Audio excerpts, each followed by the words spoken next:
Everyone, welcome to a YouTube channel. तो इस video के अंदर आज हम डिस्कस करेंगे बीएड फर्स्ट ईयर की जो आपकी बुक है learning in teaching paper 3 unit 1। मतलब हम कंप्लीट प्लान कर रहे थे बट पिछले पार्ट में हमने कंप्लीट नहीं की और इसका जो पार्ट 1 है वो अपलोड कर चुके हैं और ये पार्ट 2 है जिसमें सिर्फ एक टॉपिक बचा है which is theory of teaching. बाकी सब हमने पिछले पार्ट में कवर कर लिया है।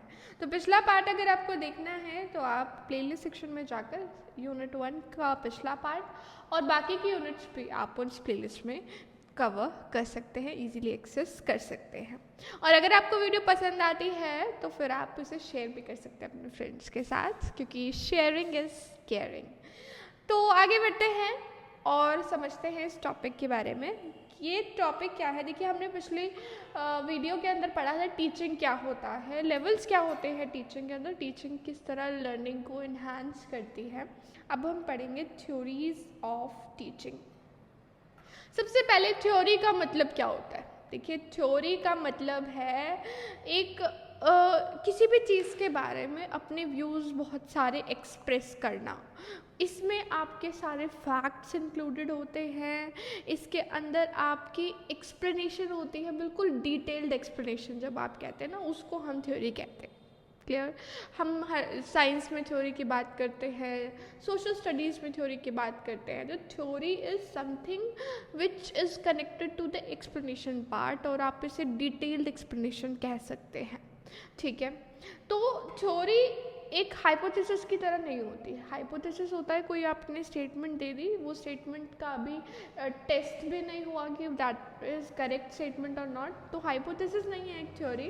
थ्योरी जबकि एक एक्सप्लेनेटरी फ्रेमवर्क प्रोवाइड करती है कि क्या ऑब्जर्वेशन रही आपकी, आपने क्या अजम्पशंस ली थी, फिर पूरा का पूरा आपको एक्सप्लेनेशन मिल रहा होता है, उसको हम क्या कहते हैं, थ्योरी कहते हैं। क्लियर। थ्योरी किसी भी चीज़ की होना बहुत ज़रूरी है अगर हम उसके करेक्ट एक्सप्लेनेशन चाहते हैं। तो अगर हम टीचिंग की थ्योरीज़ की बात करें तो बहुत सी थ्योरीज़ टीचिंग की बनी हैं। हर थ्योरी में टीचिंग को एक अलग तरीके से रिप्रेजेंट किया गया है। ठीक है। तो थ्योरी ऑफ टीचिंग की बात करें तो कैसे कंस्ट्रक्शन हुई करिकुलम की, उसकी डेफिनेशंस होंगी, उनकी प्रोपोजिशंस की टीचिंग के बारे में लोगों का क्या कहना है, अलग अलग तरह के अलग अलग व्यू पॉइंट्स हम देखेंगे थ्योरी के अंदर। अब टीचिंग की थ्योरी का होना ज़रूरी क्यों है। देखिए अगर हमारे पास टीचिंग की थ्योरी होगी तो ही हम टीचिंग के ऑब्जेक्टिव सक्सेसफुली एक्सप्लेन कर पाएंगे और अचीव कर पाएंगे। और वो जो थ्योरी है, थ्योरी समझिए एक इंसान का एक्सपीरियंस है। वो थ्योरी की वजह से हम टीचर्स को, हमने तो अभी अपनी एक थ्योरी, हम अपनी खुद की भी थ्योरी इन्वेंट करते हैं। जब हम पढ़ाने लगेंगे तो टीचिंग के बारे में हमारी एक अपनी भी थ्योरी बन जाएगी। तो टीचिंग थ्योरीज किससे प्रोड्यूस होती है, इफ़ेक्टिव टीचर्स टीचिंग थ्योरीज बनाते हैं और उनको यूज़ करके एक इफ़ेक्टिव टीचर हम भी बना सकते हैं। क्लियर।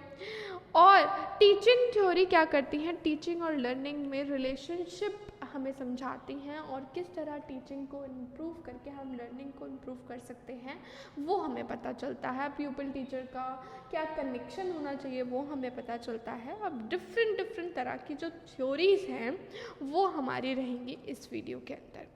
तो डिफरेंट तरह के थ्योरीज़ में हमारी जो थ्योरीज़ बेसिक टाइटल्स हैं वो क्या हैं, फॉर्मल थ्योरीज, डिस्क्रिप्टिव थ्योरी और आपकी नॉर्मेटिव थ्योरीज। तो मतलब आपकी जो थ्योरीज है वो इन 3 पार्ट्स में बेसिकली क्लासिफाइड है, फॉर्मेटिव, डिस्क्रिप्टिव एंड नॉर्मेटिव। ठीक है। तो ये आप अब हम हर एक टाइप को क्या करेंगे, डिटेल में डिस्कस करेंगे। अब इन सभी हेडिंग्स के अंदर भी हमारे डिफरेंट थ्योरीज हैं, उन थ्योरीज को भी हम पढ़ेंगे। तो सबसे पहले हम बात करते हैं किसकी, फॉर्मेटिव थ्योरी की। और फॉर्मेटिव थ्योरी में समझने की कोशिश करते हैं क्या है। देखिए ये थ्योरी, फॉर्मेटिव थ्योरी जो होती है वो किस पे बेस्ड होती है, लॉजिक्स पे बेस्ड होती हैं। और आपके देखिए हमने साइकोलॉजी मतलब फिलॉसफी पढ़ी थी, फिलॉसफी पढ़ी है हमने, सेकेंड ईयर में पढ़ेंगे आप फिलॉसफी। ठीक है। उस फिलॉसफी में फिलॉसफी क्या होता है, किसी का भी विचार। ठीक है।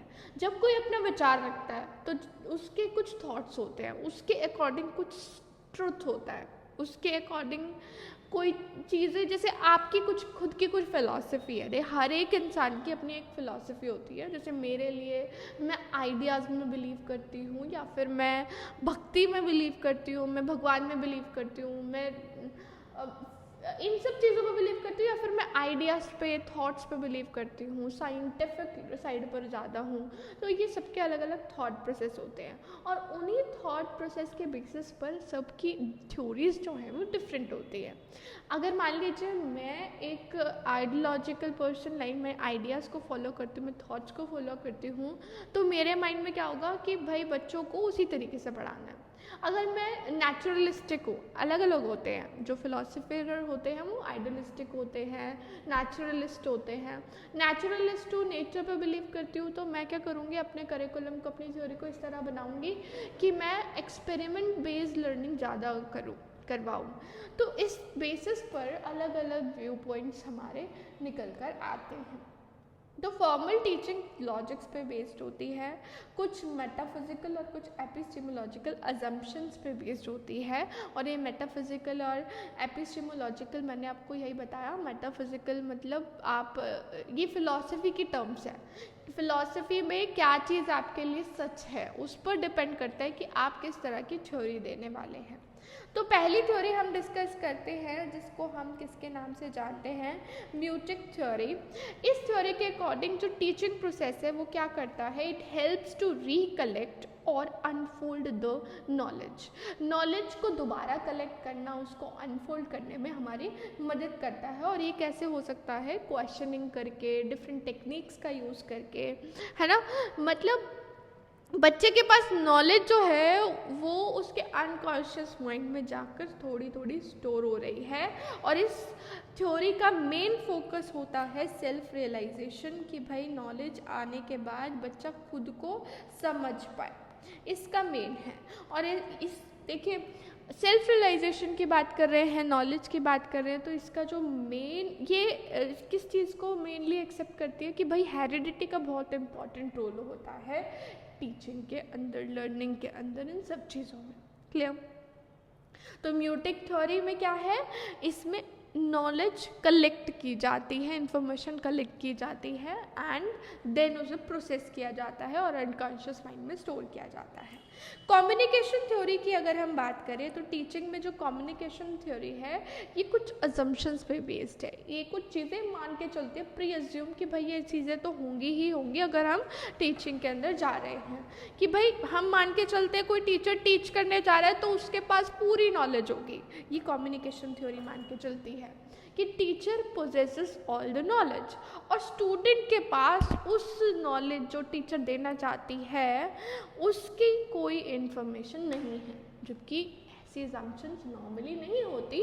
But this communication theory believes this. Communication theory मान के चलती है कि भाई जो टीचर पढ़ाने वाला है उसको पूरा ज्ञान है, लेकिन जो पढ़ने वाला है उसको उसके बारे में कुछ नहीं पता। आज के टाइम में तो इन्फॉर्मेशन का इतना सोर्स अवेलेबल है कि भाई सबको सब कुछ पता है, एवरीवन कैन जज। अब आप मेरी वीडियो सुन रहे हैं तो आप जज कर सकते हैं मुझे कि मैं कैसा पढ़ा रही हूँ, मैं अच्छा भी नहीं पढ़ा रही हूँ, तो आप इस वीडियो को छोड़कर जा भी सकते हैं। देयर इज़ मतलब राइट टू फ्रीडम। आपको पता है कि आपके पास एक राइट है कि आप कोई भी चीज़ देख सकते हैं, आप जो चाहे उसे समझ सकते हैं। बट ये थ्योरी ऐसा मानकर चलती है। तो इसके अंदर बच्चे को सिखाने का जो बेस्ट तरीका होता है वो टीचर की प्रेजेंटेशन, टीचर की एक्सप्लेनेशन, टीचर की क्लास के अंदर डेमोन्स्ट्रेशन करके दिखाना, और टीचर की क्लासरूम में परफॉर्मेंस ही सब कुछ सब पूरे बच्चे को इफेक्ट करती है। क्योंकि बच्चे ये क्या मान के चल रहे हैं कि बच्चे को कोई भी नॉलेज नहीं है, ये मान के चलती है कि बच्चा एक क्लीन स्लेट है, जो टीचर चाहेगी वो उस पर लिख देगी, बस। This is communication theory.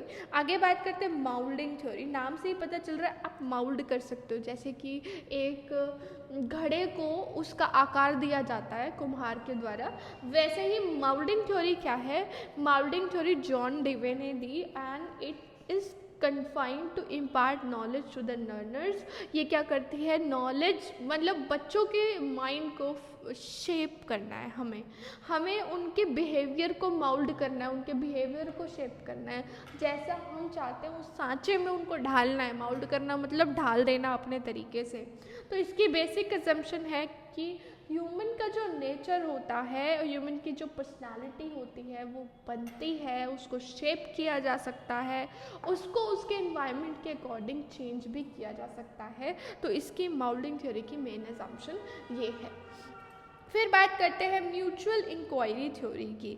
Mutual inquiry theory क्या होती है, ये एक मेन असम्पशन पे बेस्ड होती है, जिसका मतलब कौन सी assumption, that about the nature of the knowledge is that whole body और recorded fact as information knowledge which is in school and outside the school is generally substituted for inquiry. ये theory क्या believe करती है कि भाई knowledge का nature क्या है, मतलब अगर आपको कुछ सीखना है तो वो कोई भी चीज़ कैसे सीखी जा सकती है, इंक्वायर करके। आपको कोई इन्फॉर्मेशन गैदर करनी है, आपको स्कूल के अंदर के बारे में, स्कूल के बाहर के बारे में, कहीं के बारे में भी जानना है, you have to inquire for that. और म्यूचुअल इंक्वायरी मतलब एक बच्चे और एक टीचर की म्यूचुअल इंक्वायरी भी आपको एक इफेक्टिव टीचिंग के साथ इफेक्टिव लर्निंग प्रोड्यूस करने में हेल्प कर सकती है। तो ट्रू नॉलेज इज इंक्वायरी। जब तक आप, वो कहते हैं ना कि क्वेश्चन जब तक आप पूछेंगे नहीं आपको सोल्यूशन कैसे मिलेगा, you have to keep on asking for the questions for your queries. तो जितनी आप इंक्वायरी करेंगे and you will apply your all methods और अपनी रेलेवेंट इन्फॉर्मेशन को अप्लाई करेंगे, तभी आप अपनी प्रॉब्लम्स को सॉल्व कर पाएंगे। अदरवाइज आप बैठे रहेंगे और आप अपनी सिर्फ इंटीरियर नॉलेज को यूज़ कर रहे हैं तो आप कुछ गैदर नहीं कर पाएंगे। क्लियर? अब ये जो फॉर्मल थ्योरीज हमने 4 पढ़ी, उन चारों का एप्लीकेशन क्या है कि भाई ये थ्योरीज रिसर्च और आर्ट में बिल्कुल अच्छे से अप्लाई होती हैं। और ये थ्योरी मान के चलती है कि इंडिविजुअल के पास एक कैपेसिटी होती है कि वो नई चीज़ों को डिस्कवर कर सकता है, एंड टीचर के पास एक कैपेसिटी होती है कि वो बच्चे को किसी भी तरह से ढाल सकता है, that teacher can affect the behaviour of the student. Clear? अब बात करते हैं किसकी, हमारी डिस्क्रिप्टिव थ्योरीज की।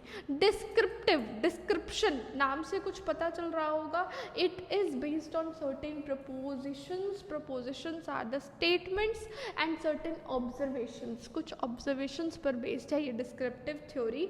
यानी कि इसके अंदर हम जो थ्योरीज पढ़ेंगे वो हैं theory of instruction and prescriptive theory.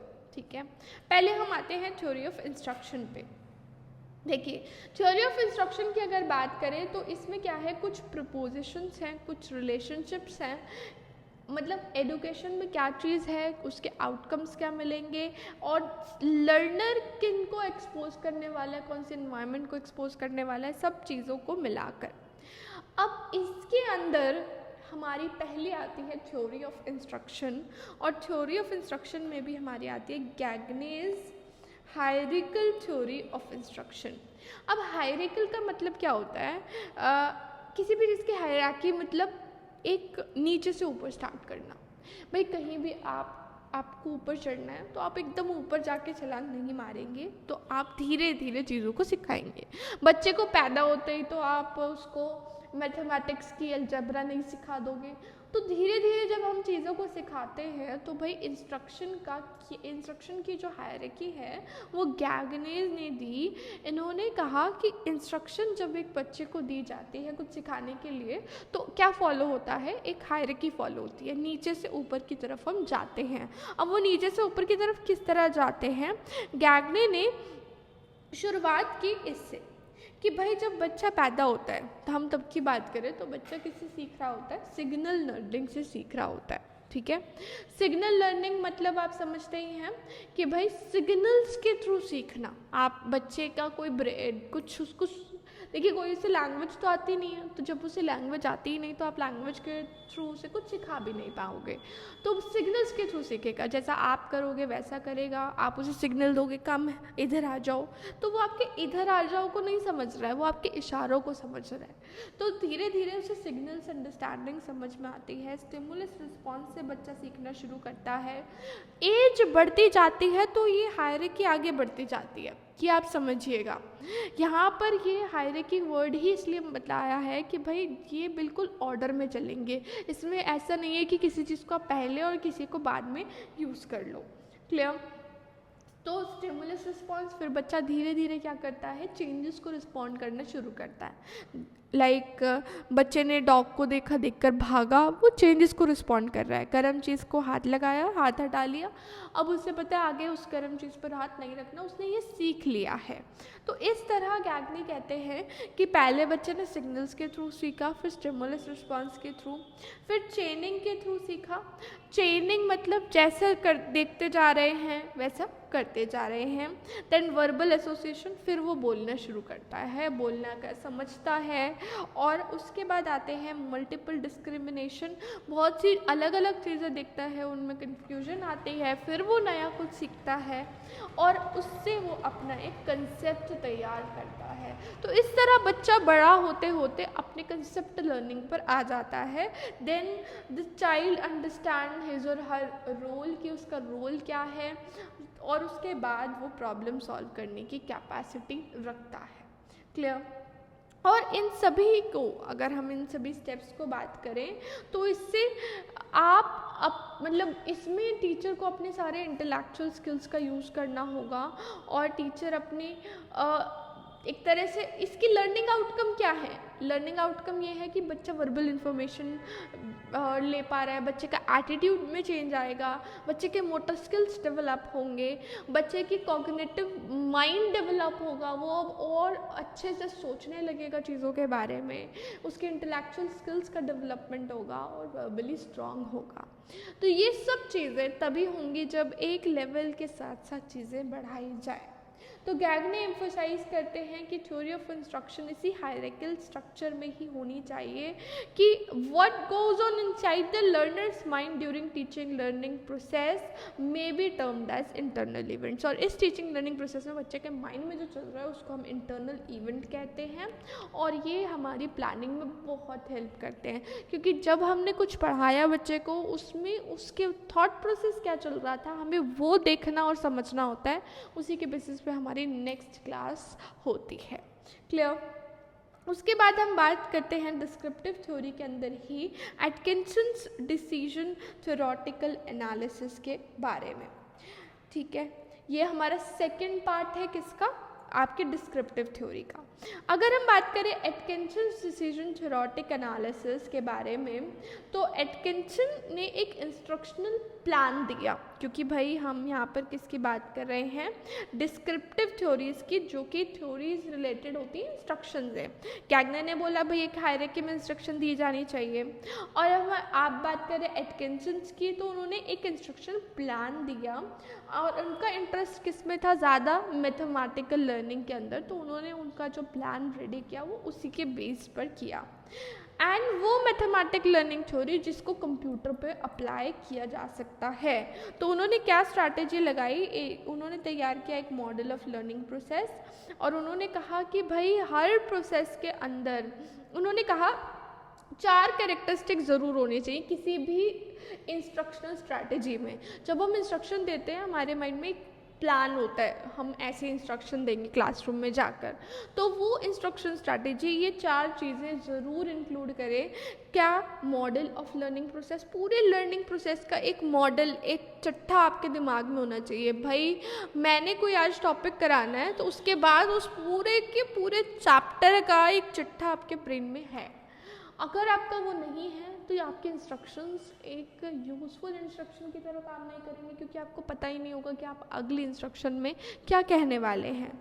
And it should also involve the specified instructional action. Instruction देते हुए आप एक्शंस करते हैं, वो भी उसके अंदर होने चाहिए, जो भी नेसेसरी इंस्ट्रक्शंस एक्शंस हैं। देन इंस्ट्रक्शनल ऑब्जेक्टिव्स इन बिहेवियरल टर्म्स। अब आपने देखो ये तो सोच लिया कि आपको ये बच्चों को जाके इंस्ट्रक्शन देनी है, पर उस इंस्ट्रक्शन से आप कौन से बिहेवियर में बच्चे के बदलाव ला रहे हो वो भी आपको क्लियर होना चाहिए। तो यानी इंस्ट्रक्शन स्ट्रेटेजी तैयार करते समय आपके पास माइंड में क्लियर होना चाहिए कि आप उसके कौन से बिहेवियर में बदलाव लाना चाहते हो। उस इंस्ट्रक्शन ऑब्जेक्टिव से आपके बिहेवियरल ऑब्जेक्टिव्स किस तरह कनेक्टेड हैं। Then each instructional objective can be measured. उसका हर इंस्ट्रक्शनल ऑब्जेक्टिव मेजरेबल होना चाहिए, क्योंकि मेजरेबल होगा तभी आप आगे फ्यूचर में उसमें बदलाव ला पाएंगे और आपको पता चल पाएगा कि कितनी इम्प्रूवमेंट बच्चों में हो रही है। क्लियर। देन इंस्ट्रक्शन मॉडल में ही हमारे नेक्स्ट आते हैं ब्रूनर्स कॉग्निटिव डेवलपमेंट थ्योरी। और इन्होंने क्या कहा, ब्रूनर ने एक थ्योरी ऑफ इंस्ट्रक्शन दी और उन्होंने कुछ रूल्स दिए कि किस तरह से नॉलेज अचीव की जाती है स्किल्स के लिए, एंड उन्होंने टेक्निक्स प्रोवाइड करी इवैल्यूएशन के लिए भी। क्लियर। तो ये थ्योरी ऑफ इंस्ट्रक्शन एक शॉर्ट थ्योरी है और इसमें क्या है कि भाई आप कैसे पढ़ा सकते हो। One wish to teach can best be learned. मतलब अगर किसी की इच्छा है पढ़ाने की तो उसकी सीखने की इच्छा ज़रूर होनी चाहिए। लाइक जब हम पढ़ाने की इच्छा रखते हैं ना, तो हमारा सबसे पहला टारगेट होता है लर्न करने का। अगर हम लर्निंग की इच्छा नहीं रखते ना, हम कभी पढ़ा भी नहीं पाएंगे, क्योंकि teaching is a kind of new learning. जब भी आप पढ़ा रहे होते हैं ना, तो आप हर दिन कुछ नया सीख रहे होते हैं। अगर आप ऐसा नहीं कर रहे हैं तो आप अच्छा पढ़ा भी नहीं रहे हैं। सो ब्रूनर्स कॉग्निटिव डेवलपमेंट थ्योरी की अगर हम बात करें, इस थ्योरी में दोनों लर्निंग और डेवलपमेंट इकट्ठे चलती हैं। क्लियर। लर्निंग भी हो रही है, डेवलपमेंट भी हो रही है। इसके अंदर क्या चीज़ें हैं, उन्होंने कहा कुछ फीचर्स होने चाहिए आपके इंस्ट्रक्शनल थ्योरी के, और आपके पास क्या क्या चीज़ होनी चाहिए, प्री डिस्पोजिशन टू लर्न। मतलब a theory of predisposition must be concern with the experience and context that will make the child willing and able to learn when he enters the school. देखिए, predisposition मतलब आपने क्या करना है, पहले ही ये देखना है कि भाई बच्चे के प्रीवियस एक्सपीरियंस क्या है, क्या वो प्रीवियस एक्सपीरियंस उसे वो नई चीज़ें सीखने में हेल्प कर रहे हैं या नहीं कर रहे हैं। That are very very important. तो आपके इंस्ट्रक्शनल स्ट्रेटेजीज बच्चे के प्रीवियस एक्सपीरियंस पर बेस्ड होनी चाहिए। तो पहले आपको बच्चों को जानना है, फिर आप एक स्ट्रक्चर ऑफ नॉलेज तैयार करेंगे जिसमें आप वेज देंगे कि नॉलेज को किस तरह गेन किया जा सकता है। आप उसका स्ट्रक्चर डिज़ाइन करेंगे एंड इस तरह डिज़ाइन करेंगे कि वो रेडिली बच्चे जो हैं उसे एक्सेप्ट कर ले।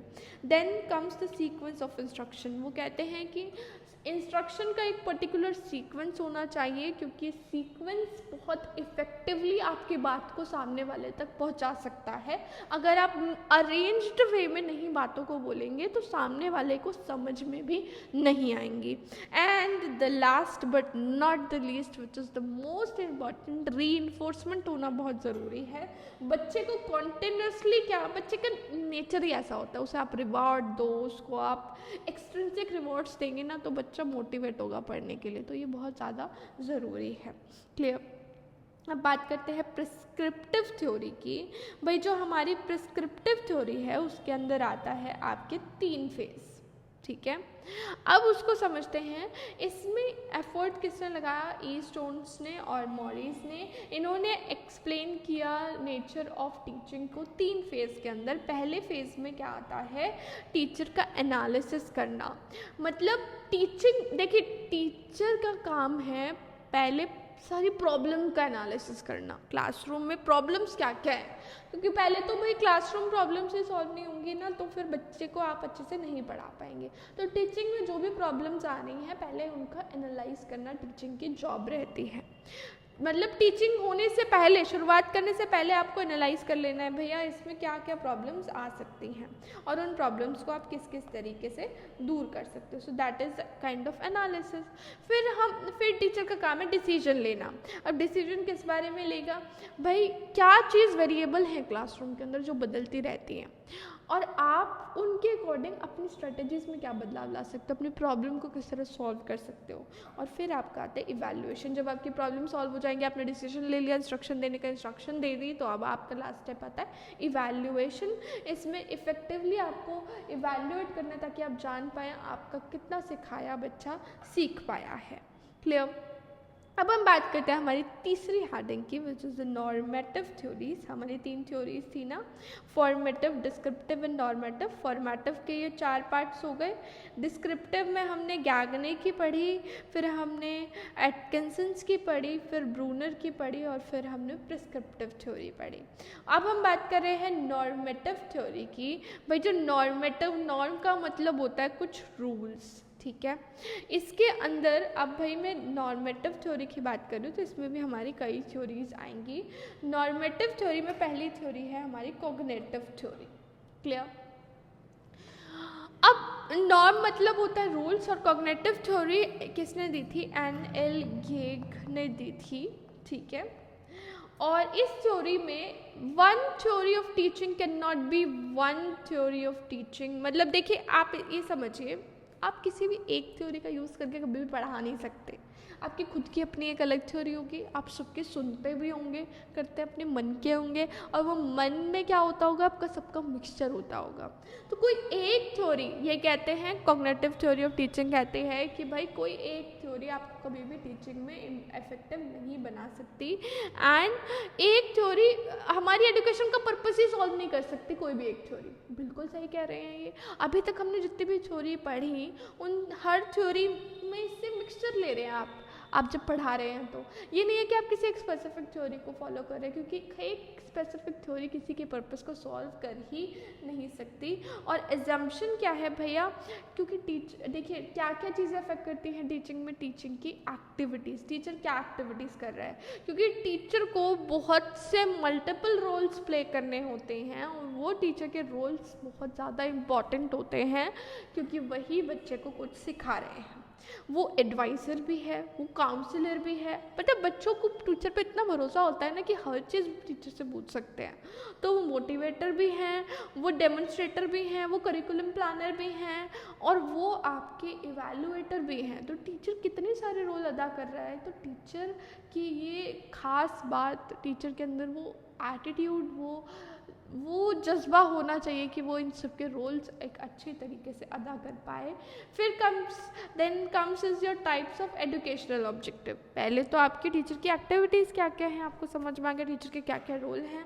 फिर एजुकेशन ऑब्जेक्टिव हमारे क्या क्या होते हैं। हम चाहते हैं कि भाई बच्चे का कॉग्निटिव मोड डेवलप हो, बच्चे की एक्सपेक्टेशंस के अकॉर्डिंग हमें काम करना है, ताकि हम बच्चे के मोटर पैटर्न्स में, बच्चे की हर चीज़ में इम्प्रूवमेंट ला सके। क्लियर। हमारे बेसिकली 3 तरह के ऑब्जेक्टिव्स होते हैं, cognitive objectives, then effective objectives, and then psychomotor. Cognitive जो कि हमारे रिलेटेड होते हैं ब्रेन से, और इफेक्टिव जो कि हमारे इमोशन से रिलेटेड होते हैं, और साइकोमोटर जो भी हम काम करते हैं हमारे मूवमेंट वाले बॉडी ऑर्गन से रिलेटेड होते हैं। Clear. Then comes learning theory. कितने तरह की है, आप रीइंफोर्समेंट थ्योरी कर सकते हो यूज़, आप इनसाइट थ्योरी यूज़ कर सकते हो। सारी लर्निंग थ्योरीज हमने पढ़ी हैं चाइल्डहुड एंड ग्रोइंग अप की बुक के अंदर, तो आप इन सभी थ्योरीज को यूज़ कर सकते हो टीचिंग प्रोसेस के अंदर। देन आपके कंपोनेंट्स, आपका क्या क्या चीज़ें होनी ज़रूरी हैं टीचिंग के अंदर। आपके ड्राइव होनी चाहिए, यानी मतलब एक तरह से बच्चे को कैसे आपको मोटिवेट करना है। मतलब ये कहते हैं ना, वो वाली मूवी देखी आपने, किक। तो वो सलमान खान को जब तक किक नहीं मिलती ना, वो कुछ कर नहीं सकता। तो आपको वो किक देनी है, वो ड्राइव देनी है, बच्चे को ड्राइव होनी चाहिए। फिर उसके बाद बच्चा क्या पास ज़रूरत हो, फिर उसे रिवॉर्ड मिले, रिस्पॉन्स मिले, फिर आप रिवॉर्ड दें, और तो ही ये सब प्रोसेसेस अच्छे से किए जा सकते हैं। Then comes the theory of teaching behaviour. Theory of teaching behaviour की अगर हम बात करें तो इसमें हमारा क्या आता है, टीचर का बिहेवियर बहुत इंपॉर्टेंट होता है, क्लासरूम बिहेवियर, क्योंकि टीचर को बच्चा कॉन्स्टेंटली नोट कर रहा होता है, अनकॉन्शियसली कॉन्स्टेंटली नोट कर रहा होता है। मतलब बच्चे को भी नहीं पता होता वो टीचर की कितनी बातें नोट कर जाते हैं। तो teacher behaviour is a social in nature, उसका सोशल बिहेवियर होना चाहिए। मतलब समाज में एक क्योंकि टीचर का बिहेवियर अच्छा नहीं होगा तो बच्चे पे पावरफुल इम्पैक्ट डाल ही नहीं सकती। तो वर्बल और नॉन वर्बल जो टीचर की इंटरैक्शंस हैं वो इंटरैक्शन में टीचर और स्टूडेंट दोनों इंक्लूड होने चाहिए। Clear? Then comes the teacher behaviour is also relative, मतलब टीचर का बिहेवियर बच्चों से भी रिलेट करता है, क्लासरूम एक्टिविटीज़ पे रिलेट करता है, सिचुएशंस पे इफेक्ट डिपेंडेंट है, सिचुएशन कैसी आएगी टीचर का उस अकॉर्डिंग बिहेवियर भी बदल सकता है। बट टीचर शुड बी काम, ऐसा नहीं है कि एकदम से हाइपर हो जाए और बच्चों को मारना पीटना शुरू कर दे, तो टीचर का काम बिहेवियर होना चाहिए। Clear? Then comes the psychological theory. भैया साइकोलॉजिकल थ्योरी, आप साइकोलॉजी से क्या समझते हैं? जहाँ हम बच्चे के बारे में बहुत ज़्यादा सोच रहे होते हैं, हम चाहते हैं कि भैया बच्चे के अकॉर्डिंग बच्चे को हम सिखा दें। तो इस थ्योरी के according teaching is kind of contractual relationship है बच्चे और टीचर के बीच में, और इस रिलेशन में क्या होता है, कुछ एक्टिविटीज़ टीचर को परफॉर्म करनी होती हैं जिसमें टीचर को लर्निंग गोल डिटरमाइन करना है। तो वो सब चीज़ें जो टीचर कर रही है वो बच्चे के माइंडसेट को, बच्चे की एज को ध्यान में रख के अगर करती है, that is a kind of psychological theory. फिर आती है हमारी लास्ट की जनरल थ्योरी, और ये हमारी जनरल थ्योरी जो है टीचिंग की वो SC क्लार्क ने दी। एंड इस थ्योरी में क्या एज्यूम किया जाता है कि teaching process is designed and perform to produce the change in behaviour of the student. अगर जनरली बात करें तो भाई टीचिंग बस बच्चे के बिहेवियर में बदलाव लाने के लिए बनाई गई है, और उसके लिए आपको कुछ एक्टिविटीज़ परफॉर्म करनी होती हैं, और आपको नॉर्मली एक अच्छा सोशल बिहेवियर रखना होता है बच्चों के साथ। इन शॉर्ट हम कह सकते हैं कि भाई ये थ्योरी क्या करती है, टीचर की एक्टिविटीज़ को लिमिट कर देती है ताकि एक डेमोक्रेटिक सोसाइटी का भी मतलब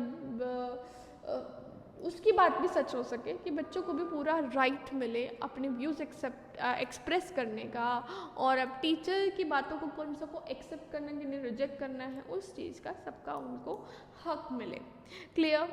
तो ये जो लर्निंग थ्योरीज हैं ये कुछ एक्सपेरिमेंट्स करके बनाई गई हैं, एनिमल्स पे एक्सपेरिमेंट करके, जबकि हम टीचिंग थ्योरीज की बात करें तो ये कैसे डेवलप करी हैं, by dealing with the human subject, humans के साथ डील करके इन नॉर्मल सिचुएशंस। जबकि हमारी जो लर्निंग की थ्योरीज थी वो एनिमल एक्सपेरिमेंट्स पे बनाई गई थी, जो चाइल्डहुड एंड ग्रोइंग अप में हमने पढ़ी, चाहे वो हमारी इनसाइट थ्योरी हो कॉलर की जो कि चिंपांजी पे हुई थी, चाहे वो हमारी पावलोव की थ्योरी हो जो कि डॉग पर हुई थी। तो ये सारी थ्योरीज एनिमल्स पे कंडक्ट की गई थी लर्निंग वाली, जबकि टीचिंग थ्योरी सारी लोगों के पर नॉर्मल सिचुएशन पर करके एक्सपेरिमेंट बेस्ड रिजल्ट्स यहाँ पर हैं।